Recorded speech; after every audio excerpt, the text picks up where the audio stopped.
Eu passei por uma coisa assim, adulto. Assim, contei. Trabalho como ghostwriter, escrevo livro para pessoas, né? E eu sou contratado e eu passo um questionário, a pessoa me diz o que precisa, são livros de ficção, não ficção, qualquer tipo de livro.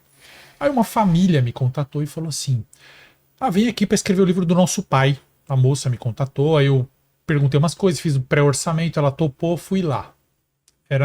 Geralmente não é presencial, mas esse eu fui presencial porque era São Paulo mesmo. Cheguei lá, a moça me recebeu super bem e falou: ele tá lá na outra sala. Eu fui, tinha um senhor sentado, sentei lá e ele começou a falar então. Em 1975 eu estava em não sei o que lá, eu fiz pra gravar, comecei a digitar, não digito tudo que a pessoa tá falando, só os tópicos e tal, pra depois decidir o que vai ser de capítulo e tal, né? Anotei. Acabei e tal, deu a hora, eu levantei, fui lá na outra sala, mostrei, aí deu tudo certo, deu, tava conversando, aí veio o pai dela, tchau, tchau, ela, tchau, pai, não sei o que, não, tchau, pai não, ela falou só tchau, tchau, tchau, tchau, todo mundo tchau, o cara foi embora. Eu, pensei que ele morava aqui, mas tudo bem. Peguei o dinheiro, assinaram o contrato, voltei na semana seguinte, a mesma história.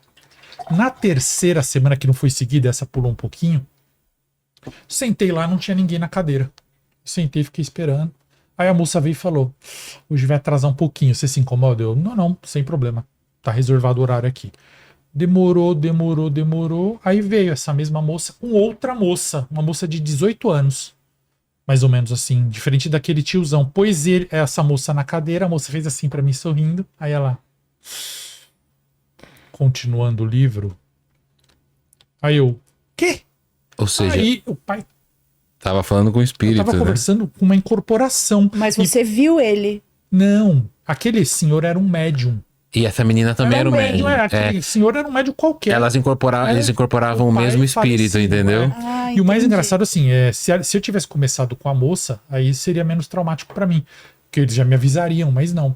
E só de eu ter contado isso pro Daniel, que foi uma coisa surpreendente, porque uma coisa que pra mim foi meio filme de terror.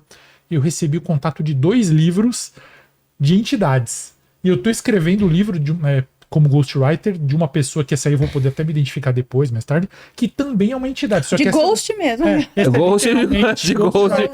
Mas aí como é que é? A pessoa, ela que incorpora e vai ditando? É um casal, eles fazem assim. Ela, como é a esposa do médium, e esse médium incorpora uma entidade, não é um espírito de um falecido, é uma entidade, que tem uma entidade. Tá. Que eu não sei, eu poderia até citar o nome, porque o cara, eles não me proibiram, o livro vai sair ali com o meu nome também. Mas ele incorpora e eu anoto, ou ela grava, porque ele incorpora em horários X. Inclusive, essa entidade incorporava na avó dele quando ele era criança, a avó morreu, ele nunca soube, ele nem era médium, um dia incorporou nele. Ele sabe que é o mesmo da avó e não sabia nem o nome da entidade, ainda não fala. Aí, como chama a moça? Vandinha. Olhou pra eles um dia e falou: você é médium, né? O cara falou. A Vandinha Lopes? É. Ela falou: a entidade que você incorpora é tal. Falou o nome. Ela falou, eu vou ter que conversar com ela pro livro. Ela falou pra mim também. E aí eu recebi outra indicação, por causa de eu ter te falado, 2 pessoas, então eu quero avisar que eu não escrevo só livro de gente morta, tá? Escrevo de viva também. Eu não psicografo só gente morta. Gente viva também. Mas enfim, eu achei surpreendente, assim, se eu tá falando com uma pessoa que estava incorporada. Nossa, foi sensacional. Eu perguntei porque existem relatos da pessoa falando com a entidade, mas vendo a entidade, nossa, eu falei com um rapaz que era moreno, assim, usando o chapéu, e aí quando vai lá falar com a mesma, ou falar, eu falei com ele e tal, eles falam, não, você falou com esta moça, ela incorporada na entidade, então ela viu a entidade no médium.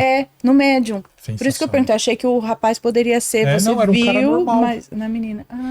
Cara, tem uma coisa acho que você já ouviu falar, claro que você já ouviu que você foi do espiritismo, né? Você foi ou você é do espiritismo? Fui. É psicofonia. Sim. O que é? Cara, isso pra mim é assim, com todo respeito aos espíritas, mas é assustador, porque a psicofonia é quando o médium, ele começa a falar pelo morto. E aí tem vezes que... porque a psicografia o médium incorpora e ele escreve a carta. A psicofonia, ele começa a falar e muitas vezes sai a voz do morto no médium. Consegue, às vezes a incorporação é tão intensa que ele é como se ele abaixasse e incorporasse, tipo, oi. Aí vem imagina você ouvir a voz de alguém sabe que já faleceu. Muitos não articulam a boca. Só abre assim, ó. Não. Então, sai. imagina. Abre a boca aí. Tipo, e eu falo, Olá. Mas Aqui é o Dani. Tipo um. Dá. Como é o nome daquilo? É gramofone, né? Que tem um negócio de. E dá um pouco de medo. Deve dar bastante. Você imagina, você vai numa. Eu falo, né? Eu não trabalho com nenhuma verdade de fé pra minha vida, eu respeito todas, gosto de todas, mas as cartas psicografadas, elas me fazem chorar muito fácil, assim, eu fico muito emocionado. Mas essa de psicofonia eu nunca vi. Tem alguns lugares que atendem? Gente? Tem, super. Isso é mais comum hoje em dia do que até psicografia. Às vezes você é incorporação. Basicamente, isso é uma incorporação, só que sem ser 100%. Ela é parcial. Então a pessoa começa a falar como o desencarnado. Quando eu ia no espiritismo, eu encontrava muito mais esse tipo de relato, esse mais tipo de acontecimento do que psicografia. Inclusive, eu recebi um relato que eu achei que era de Sete Além, estava todo empolgado lendo, e no final era uma psicografia. Mas e aí? Linda, coisa mais linda. Eu deixei no canal lá e a galera vê e chora. E se você vê, você também. É que o rapaz conta que ele foi acampar com a mãe, o pai e o irmãozinho dele que ele odiava, brigava com o irmãozinho dele. E a avó dele tinha morrido. E aí, nisso, eles estão lá por causa da avó, tristes e tal. E quando eles chegam no acampamento, que é aqueles acampamentos que tem várias famílias juntos e tal, ele se apaixona por uma garotinha. Ele tinha 13, 14 anos, ele se apaixona por uma garotinha do acampamento. E aí ele briga com o irmão dele lá, discute com o irmão. O pai fala, vai dar uma volta lá. Ele pega essa garota pra conversar e sai andando. E, pô, ele se apaixona por ela e ela por ele, mas eles não se beijam nada. E aí, quando eles estão voltando pro acampamento, eles veem uma cabana meio afastada, um assalto. Um casal, 2 homens, sendo assaltados por um rapaz. E tá tendo a discussão, tal. Ele se mete na discussão. Só que antes tem até uma coisa assim, uma questão que ele queria beijar a menina, não consegue beijar, e quando ele vai se meter na discussão, ele olha pra menina e ele vê uma luz perto dela, assim, ó. Ele não entende que luz que é aquela do lado da menina. A menina se chama Andréia. Ele não entende. Aí ele vai se meter na discussão, um dos homens do casal toma um tiro, e aí o marido que sobreviveu e ele fogem do ladrão correndo atrás. E os dois caem numa ribanceira e o ladrão some. Eles dois começam a andar para voltar para o acampamento e falam, vamos pegar e chamar a polícia, não sei o quê. E o cara fica, pô, meu companheiro morreu. Ele, não, tranquilo, vamos ver o que acontece. O menino tem 13 anos, né? Ele não podia. Só que eles não acham o acampamento mais. Eles começam a andar na floresta e não acaba mais a floresta, os dois. E eles encontram quem? Encontram o assaltante. E o assaltante tá sem arma. Aí os dois sentam o pau no assaltante. E o assaltante fica, não, pelo amor de Deus, eu só quero ir embora, que eu tô andando nessa floresta e não acho caminho de ir embora também. E aí os três, na verdade, vão meio com raiva do assaltante, eles vão te entregar pra polícia, vão meio que agressivo levando ele no mato. E eles veem várias coisas assustadoras no mato. Várias coisas. Resumidamente, eles chegam num lugar que é uma vila. E aí nessa vila eles são meio que acolhidos. E o cara fala assim, um cara que mora na vila, ó, fiquem tranquilo que vocês vão embora daqui, tá? Vai ficar tudo bem, vocês dois vão embora. Agora você, fala pro assaltante, você vai ficar aqui com a gente. Aí o cara, não, eu tenho que levar ele pra polícia. Não, você não vai levar, ele vai ficar aqui com a gente. Aí nisso vem uma galera pra buscar eles. E nessa galera, que vem pra buscar os dois, é o rapaz de 13 anos e o outro que o marido morreu, tá a avó do menino que tinha falecido. Ele já fica gelado, ele fala, vó, a avó fala, fica tranquilo. Inclusive você vem comigo também. O cara fala, não, mas peraí, por que eu vou com você? Aí ele canta uma canção que o rapaz que morreu cantava pra ele. Ele fala, tá te esperando lá comigo onde eu tô indo levar. Ele fala, então eu morri também. Aí eles vão andando no mato. Só que eu não contei que toda hora que eles estavam fugindo no mato aquela hora, eles viam um rapaz alto, um homem já de 20 e poucos anos, de boné, olhando um papel assim. Toda hora ele via isso entre as coisas horríveis que ele via, que eram coisas horríveis mesmo, tudo que vocês imaginarem. E ele acompanha a avó dele fala assim, infelizmente, você tomou tiro e o ladrão lá caiu do barranco e vocês todos morreram, vocês 3. Mas ele vai ficar lá, porque ele tem que ficar lá, porque vai acontecer uma coisa com ele. E vocês vão comigo. Ele, no caso, vai encontrar o companheiro dele, ficar num lugar lá legal que a gente tá. E você vai ficar comigo nesse lugar também um tempo. E depois a gente vai mudar para outro lugar. Não dá detalhes. Mas antes eu preciso te mostrar uma coisa. Aí a avó pega ele pra andar no meio da floresta. Ele fala assim, não, avó, eu tenho medo. Essa floresta tá cheia de coisa feia. Ele, não, agora vai estar tudo bonito. E tá mesmo, tá mais tranquila a floresta. Tem nada mais. Depois que a confusão passou, Aí quando eles chegam numa clareira, tem aquele homem segurando um papel. Ele chega perto do homem, o homem tá segurando uma foto. Eu já fico emocionado e arrepiado ao mesmo tempo. Que é dele, e esse homem é o irmãozinho dele. O irmãozinho dele que ele brigava. E ele fala, esse aqui é seu irmão, meu neto. Ele nunca perdoou que vocês brigavam muito e você foi embora. Você morreu naquele dia no acampamento, que faz muitos anos. Pra ele tinha passado uma noite. Sim. E ele nunca se perdoou por isso, por essa perda. Só você falar no ouvido dele que tá tudo bem, que você ama ele e tal. E ele fala, abraça, mas o irmão não vê, mas Não sente. Você vê sente. que o irmão já fica mais aliviado e vai embora. Aí ele fala assim, a avó fala, agora vamos embora, vamos comigo lá pra onde a gente tem que ir. Ele fala assim, não, eu queria só ver a Andréia, aquela moça que eu... Que tá apaixonadinho? A avó fala assim, você sabia que ela se casou, ela tem filhos, mas ela nunca esqueceu você? Vocês não deram nenhum beijo, mas vocês se conhecem há tanto tempo e era pra vocês terem se encontrado nessa vida só um minutinho. Vocês combinaram de se encontrar na vida, só aquele minutinho daquele dia no acampamento, só pra vocês se reverem. Mas vocês vão se encontrar de novo ainda, tem muito tempo pela frente.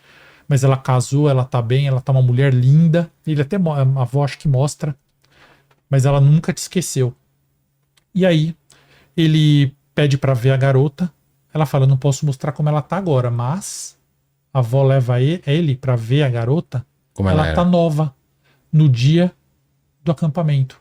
E ele para do lado da garota e vê ele mesmo indo pro acampamento onde estava tendo um assalto, olhando para trás. Ele era a luz que ele viu no passado. A tal do entrelaçar ele viu de a tempos. Luz, era ele mesmo, era o espírito dele quando ele olhou pra garota e viu.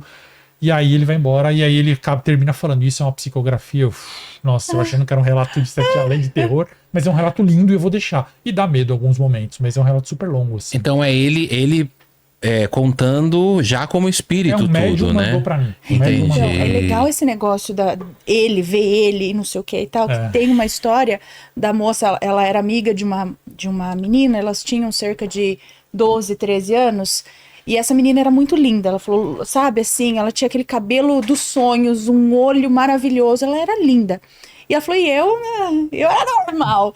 Só que ela não se achava, na verdade ela não tinha ali o apoio dos pais, os pais sempre cobrando, ela nunca era bom o suficiente, então ela não se sentia bem. E a moça que conta a história, ela fala, apesar de ser normalzinha ali, eu tinha o apoio da minha família, então se alguém fazia bullying comigo, eu falava, vá, né? E essa menina, ela, com essa tristeza dela, ela pegava o telefone, tinha um costume de pegar o telefone e discar qualquer número, e isso foi, não lembro se foi ali na década de 80, por aí, que ela conta essa história. Ela discava um número e atendesse quem atendesse, ela falava, oi, meu nome sei lá, Renata, falando um nome aqui.